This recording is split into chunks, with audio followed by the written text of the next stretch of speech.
الحمدللہ رب العالمین والصلاة والسلام علی سید المرسلین وعلی آلہ واصحابہ اجمعین اما بعد فاعوذ باللہ من الشیطان الرجیم بسم اللہ الرحمن الرحیم۔ حاضرین محترم، اللہ سبحانہ و تعالیٰ کی عنایت اور توفیق سے آج کا یہ پرمسرت اور خوشیوں سے بھرا ہوا دن ہمیں نصیب ہوا ہے۔ صدیوں سے مسلمانوں کی یہ روایت ہے، بلکہ یہ اسلامی روایت ہے کہ اسی طرح رمضان المبارک کے بعد مسلمان آج کے دن جمع ہوتے ہیں اور اللہ سبحانہ و تعالیٰ کا اجتماعی صورت میں مل جل کر اللہ کا شکر ادا کرتے ہیں کہ اس کا شکر ہے کہ اس نے ہمیں توفیق دی کہ ہم نے رمضان المبارک میں روزے رکھے، قرآن کی تلاوت کی، عبادت کی، نماز پڑھی اور خلق خدا کی خدمت کی۔ اس کا شکر ادا کرنے کے لیے آج ہم جمع ہوئے ہیں۔ آج کے دن میں بہت سے پیغامات اور بہت سے میسیجز ہیں جو ہمیں آج کی دن کی نسبت سے ملتے ہیں۔ پورا قرآن مجید آپ پڑھیے، مطالعہ کیجیے، آپ کو معلوم ہوگا کہ اللہ سبحانہ و تعالیٰ نے کہیں پر بھی صرف اور صرف نماز کا ذکر نہیں کیا، عبادت کا ذکر نہیں کیا، بلکہ اللہ نے ہمیشہ جہاں بھی نماز کا یا عبادت کا ذکر کیا ہے وہاں پہ اللہ نے لوگوں کے ساتھ تعلق کو بھی بیان کیا ہے۔ یعنی اسلام میں صرف یہ بات نہیں ہے کہ آپ 5 وقت کی نماز پڑھیں،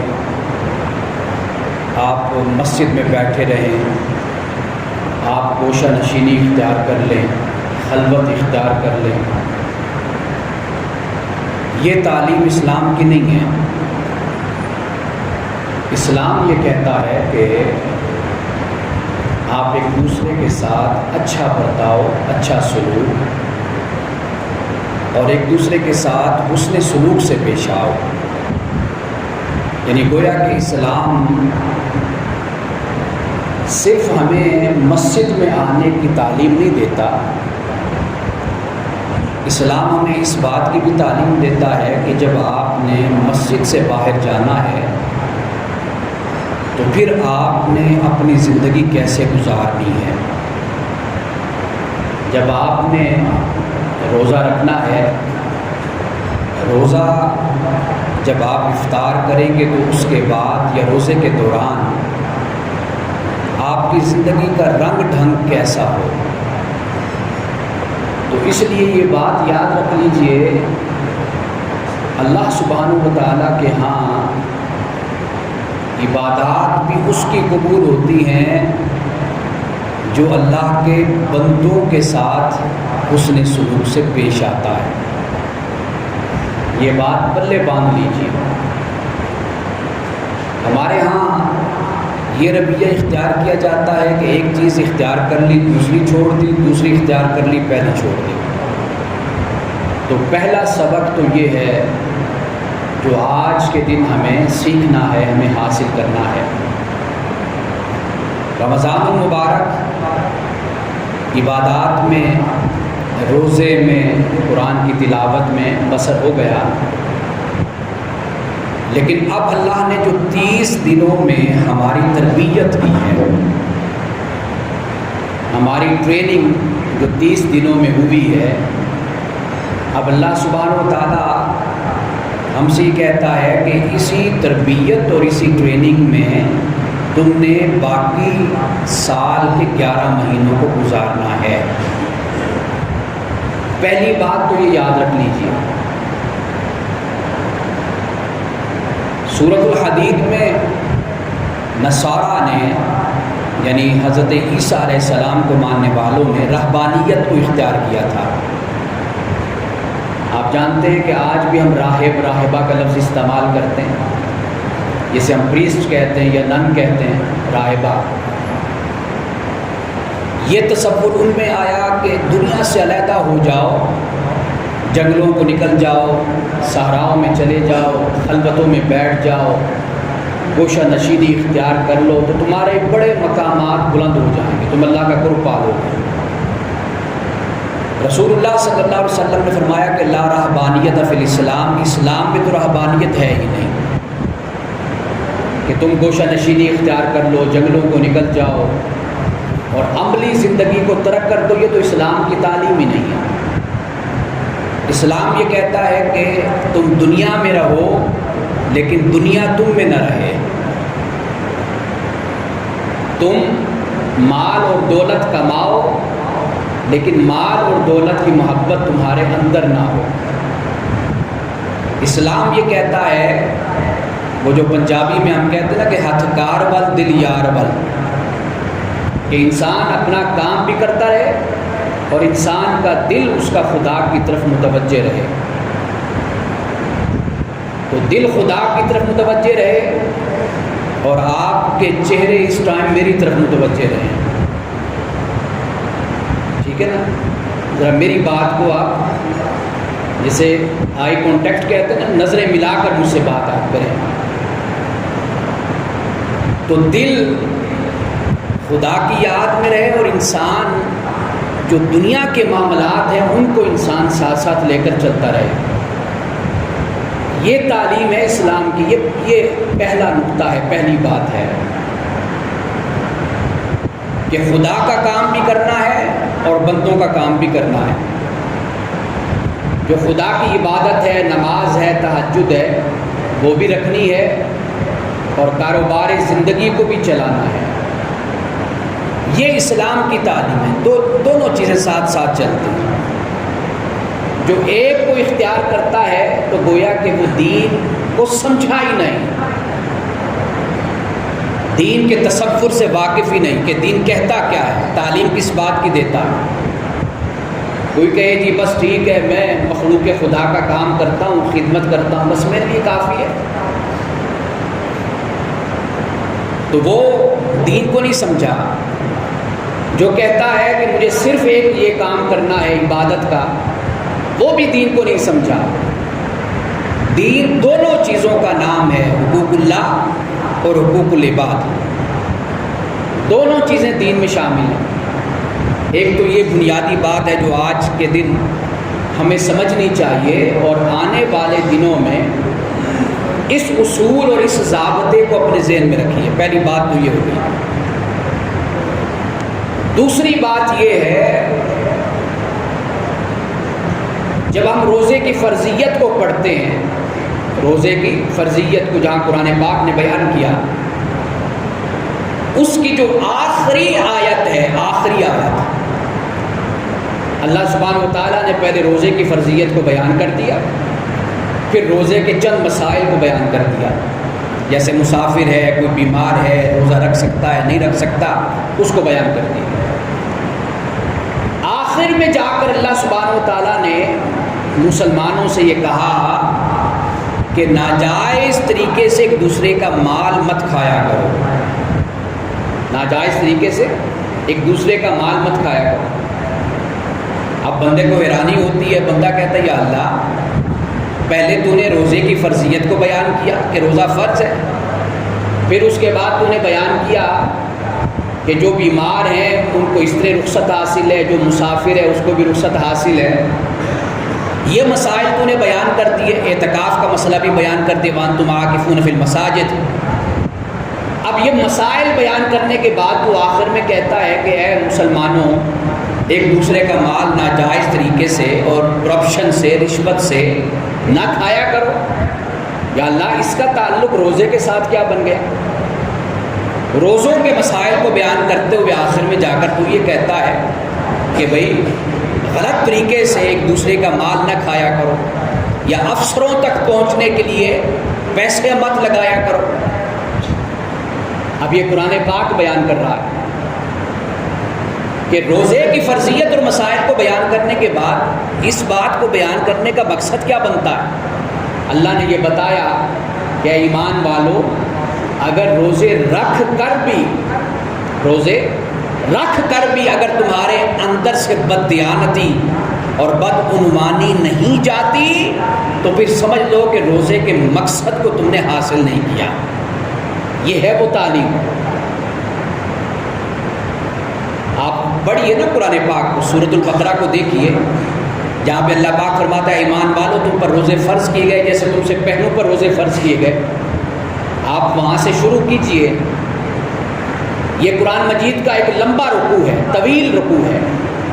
آپ اس رکوع کا اختتام دیکھیں گے، وہاں پر اللہ سبحانہ و تعالیٰ اس بات سے منع کرتا ہے، وَلَا تَأْكُلُوا أَمْوَالَكُمْ بَيْنَكُمْ بِالْبَاطِلِ، باطل طریقے سے ایک دوسرے کے مال کو مت کھاؤ۔ بندہ حیران ہوتا ہے کہ یا اللہ روزے کو بیان کرنے کے بعد پھر مال ناجائز طریقے سے کھانے کو بیان کرتا ہے۔ اللہ نے یہ بات سمجھا دی کہ روزے کا تعلق تمہاری عملی زندگی کے ساتھ ہے۔ اگر تم روزہ رکھتے ہو اور یہ خیال کرتے ہو بس جی ہم نے تو فرض ادا کر دیا، لیکن تمہاری زندگیوں میں کوئی تبدیلی نظر نہیں آتی، تو گویا کہ تم نے روزے کے مقصد کو حاصل نہیں کیا۔ روزے کا مقصد کیا ہے؟ قرآن پاک نے بیان کیا لعلکم تتقون، تاکہ تم متقی بنو، پرہیزگار بنو۔ اب متقی اور پرہیزگار کون ہوتا ہے؟ متقی اور پرہیزگار وہ ہوتا ہے کہ جب وہ دکان پر بیٹھے کوئی نہ جانتا ہو لیکن اس کو یقین اور ایمان ہو کہ میرا خدا جانتا ہے، وہ مجھے دیکھ رہا ہے۔ اگر میں ڈنڈی ماروں گا ترازو میں، میزان میں، تولنے میں، تو میرا خدا مجھے دیکھ رہا ہے۔ کوئی کپڑے کا کاروبار کرتا ہے، اگر وہ کپڑے کو گز کے حساب سے اس نے دینا ہے، کسٹمر کو، گاہک کو پتہ نہیں چلتا، وہ بیچ میں سے کمی بھی کر سکتا ہے، لیکن اس یقین سے وہ پورا دیتا ہے کہ میرا رب مجھے دیکھ رہا ہے۔ یہ تقویٰ ہے۔ ایک درزی ہے جو وہ اپنے کلائنٹ سے، اپنے کسٹمر سے، اپنے گاہک سے جو طے کرتا ہے اسی کوالٹی کی چیز کو استعمال کرتا ہے، اس لیے کہ اس کا خدا اس کو دیکھ رہا ہے۔ یہ وہ تقویٰ ہے۔ اللہ پاک یہ فرماتا ہے کہ تم روزے رکھتے ہو تو روزے کا مقصد، جیسے حدیث پاک میں آتا ہے کہ رسول اللہ نے فرمایا کہ جس نے روزہ رکھ کر بھی جھوٹ بولنا نہ چھوڑا، من لم یدع قول الزور والعمل به فلیس للہ حاجۃ فی ان یدع طعامہ وشرابہ۔ رسول اللہ نے فرمایا کہ جس نے حالت روزہ میں روزہ رکھ کر بھی جھوٹ بولنا نہ چھوڑا، وہ یہ بات یاد رکھ لے کہ خدا کو اس کے بھوکا اور پیاسا رہنے سے کوئی غرض نہیں ہے، کوئی حاجت نہیں ہے کہ وہ کھانا پینا چھوڑ دے۔ اللہ کا مقصود تو یہ تھا نا کہ وہ تقویٰ اختیار کرتا ہے۔ یہ روزے کا مقصد ہے کہ روزہ انسان کی جو معاشرت ہے، انسان کی جو ایک سوسائٹی کی زندگی ہے، اس سے تعلق کو جوڑ دیتا ہے۔ ہم جب مسجد میں آتے ہیں اور جب نماز پڑھتے ہیں اس وقت تو ہم بڑے صوفی بنے ہوتے ہیں اور بڑے نیک بنے ہوتے ہیں، اور جب مسجد سے باہر جاتے ہیں ایسے لگتا ہے سب کچھ مسجد میں چھوڑ جاتے ہیں۔ روزہ رکھتے ہیں تو بڑی چہرے پر ہمارے ایک روزے کی کیفیت طاری ہوتی ہے کہ ہم نے روزہ رکھا ہو، جیسے روزہ افطار کیا ایسا لگا کہ وہ ساری مسلمانی ہم نے روزے کے ساتھ افطار کر دی، چھوڑ دی۔ یہ اسلام نہیں ہے، یہ اسلام کی تعلیم نہیں ہے۔ اسلام اگر آپ پہ نماز فرض کرتا ہے، اسلام اگر آپ پہ روزے فرض کرتا ہے، اگر اسلام آپ پر حج کو فرض کرتا ہے، اسلام اگر آپ پر زکوٰۃ کو فرض کرتا ہے، وہ اس لیے فرض کرتا ہے کہ یہ ایک ڈیوٹی، ایک ذمہ داری آپ کو اس بات کا احساس دلاتی رہتی ہے کہ آپ ایک خدا کو ماننے والے، آپ ایک رسول کو ماننے والے، آپ کعبۃ اللہ کو ماننے والے، آپ قرآن کو ماننے والے، یہ آپ کو احساس دلاتا رہتا ہے۔ اسی احساس کے ساتھ اگر ایک مسلمان کی زندگی گزرے تو پھر اس کی زندگی میں انقلاب آتا ہے، پھر دوسروں کو پتہ چلتا ہے کہ ہاں یہ واقعی مسلمان ہے۔ لیکن بدقسمتی یہ ہے کہ یہ سب کچھ ایک رسم کے طور پر اختیار کیا جاتا ہے ہمارے ہاں۔ رسمی اسلام ہے، ہم رسمی مسلمان ہیں۔ ہم اس لیے مسلمان ہیں کہ مسلمان کے گھر میں پیدا ہو گئے نا۔ ہمارے لیے بڑی فخر کی بات ہے کہ جی ہم مسلمان ہیں، کیوں جی ہم مسلمان کے گھر پیدا ہو گئے۔ لیکن خدا نے تو آپ کو اس طرح کا کوئی فخر نہیں دیا۔ حضرت موسیٰ علیہ السلام کی قوم کہتی تھی کہ ہم اللہ تعالیٰ کے دوست ہیں، ہم اللہ کے محبوب ہیں۔ اللہ نے کہا کہ پھر ان کو بتاؤ، ان سے پوچھو فَلِمَ يُعَذِّبُكُم بِذُنُوبِكُم، اللہ تعالیٰ تمہیں پھر تمہارے گناہوں کی سزا کیوں دیتا ہے؟ اگر تم خدا کے پسندیدہ ہو، اللہ کے محبوب ہو، اللہ کے دوست ہو، پھر خدا تمہیں سزا کیوں دیتا ہے؟ خدا اس لیے سزا دیتا ہے کہ خدا کا محبوب کوئی نہیں ہوتا، پسندیدہ قوم کوئی نہیں خدا کی۔ اللہ کا پسندیدہ قوم یا شخص وہ ہوتا ہے کہ جو اس کے رسول اور خدا کے احکام کی پیروی کرنے والا ہوتا ہے۔ خدا کا معیار یہ ہے، صدیوں سے یہ معیار ہے۔ حضرت آدم علیہ السلام سے لے کر قیامت تک خدا کا معیار یہی ہے، اس کے علاوہ کوئی اور معیار نہیں۔ قرآن پڑھیے نا، قرآن سے تعلق قائم کیجئے نا، آپ کو معلوم ہو کہ قرآن سمجھاتا اور بتاتا کیا ہے۔ ہم جس فخر میں مبتلا ہیں، اس فخر میں قوم یہود بھی مبتلا تھی۔ وہ کہتی تھی کہ ہم حضرت موسیٰ علیہ السلام کے ماننے والے ہیں، ہم حضرت ہارون کے ماننے والے ہیں، داؤد و سلیمان کو ماننے والے، ہم پر کبھی بھی کوئی عذاب، کوئی تکلیف نہیں آ سکتی، کبھی کچھ نہیں ہوگا۔ ایسا نہیں ہے۔ اللہ سبحانہ و تعالیٰ سے جب کوئی قوم عہد کرتی ہے، ہم نے بھی خدا سے عہد کیا ہے۔ جو قوم خدا سے کیے ہوئے عہد کو نبھاتی ہے، خدا اسی کے ساتھ عہد کو نبھاتا ہے۔ جو خدا کے ساتھ عہد کو توڑ دیتی ہے، خدا بھی پھر اس کے ساتھ اپنے عہد کو نبھاتا نہیں ہے۔ اوفوا بعہدی اوفی بعہدکم، قرآن کہتا ہے تم میرے عہد کو نبھاؤ، میں تمہارے عہد کو نبھاؤں گا۔ یہ قرآن پاک بیان کرتا ہے۔ تو اس سے ایک بات تو ہمیں روزے سے یہ سمجھ آ گئی کہ عملی زندگی کے ساتھ اس کا ہمارا تعلق ہے۔ اگر ہم روزے رکھتے ہیں تو پھر ہمیں رشوت چھوڑنی ہوگی۔ اگر ہم نے رمضان میں تہجد پڑھی، قرآن پڑھا، روزے رکھے، پھر ہمیں جھوٹ چھوڑنا ہوگا، پھر ہمیں بد کلامی چھوڑنی ہوگی، پھر ہمیں بد زبانی چھوڑنی ہوگی، پھر ہمیں بے ادبی چھوڑنی ہوگی، پھر ہمیں ایک دوسرے کے ساتھ زیادتی کرنا اس کو چھوڑنا ہوگا، ایک دوسرے کے ساتھ فحش کا جو رویہ ہے اس کو ترک کرنا ہوگا، ایک دوسرے کے ساتھ بدسلوکی چھوڑنی ہوگی، پھر ہمیں ایک اچھا انسان بننا ہوگا۔ آپ کی زندگیوں سے پتہ چل جائے گا، میری زندگی سے پتہ چل جائے گا کہ میں نے رمضان المبارک میں کیا سیکھا ہے۔ یہ دوسری بات ہوگی۔ اور تیسری بات جو سب سے اہم بات ہے، آپ جانتے ہیں کہ پاکستانی معاشرہ اس وقت تقسیم در تقسیم میں جا رہا ہے، جسے ہم انگلش میں پولرائزیشن کہتے ہیں۔ ہم تقسیم ہوتے چلے جا رہے ہیں۔ اب صورتحال یہ ہے، فرقے کی بنیاد پر اور سیاسی جماعتوں کی بنیاد پر اب بھائیوں میں، گھروں میں، رشتہ داروں میں اختلافات ہیں۔ کوئی کہتا ہے فلاں فلاں مسلک سے تعلق رکھتا ہے، فلاں کا تعلق فلاں فرقے سے، آپس میں تقسیم ہے، بھائی بھائی نہیں بولتے آپس میں۔ یہ تو پاکستان ہے نا، یہاں پھر بھی کسی حد تک اتفاق اتحاد نظر آتا ہے، لیکن آپ یورپ میں چلے جائیے، وہاں پر اختلاف ہی اختلاف ہے. جو بھی مسلمان وہاں پہ رہ رہا ہے پاکستانی، آپ دیکھ لیجیے عید کے موقعوں پر ایک بھائی پہلے دن عید منا رہا ہوتا ہے، دوسرا دوسرے دن، تیسرے دن تیسرا منا رہا ہوتا ہے. 3 عیدیں وہاں پہ ہو رہی ہوتی ہیں. فرقے اور مسلک کی بنیاد پر لڑ رہے ہیں آپس میں. اور وہاں کے جو انگریز ہیں، وہاں کا جو طبقہ ہے وہ پوچھتا ہے، کوئی آتا ہے کہتا ہے جی آج مجھے چھٹی چاہیے. اچھا جی آج کیوں چھٹی چاہیے؟ جی عید ہے ہماری. مسلمان دوسرا پہنچ جائے گا، کہے گا جی دوسرے دن کی، جی دوسرے دن ہماری عید. وہ حیران ہوتے ہیں کہ یار یہ کیسے لوگ ہیں، ان کے مذہبی تہوار بھی ایک دن نہیں ہوتا، 2-3 دن تہوار ہوتے ہیں ان کا. تو ایک ہی کرسمس ہوتا ہے نا، یا ایسٹر ہوگا تو ایک ہی دن ہوگا. یہ ایک اختلاف فرقہ واریت کا. دوسرا سیاسی اختلاف آ گیا. اب سیاسی اختلاف کی یہ صورت ہے، ایک بھائی رشتہ دار کسی ایک سیاسی جماعت سے، دوسرا رشتہ دار کسی اور سیاسی جماعت سے تعلق رکھتا ہے.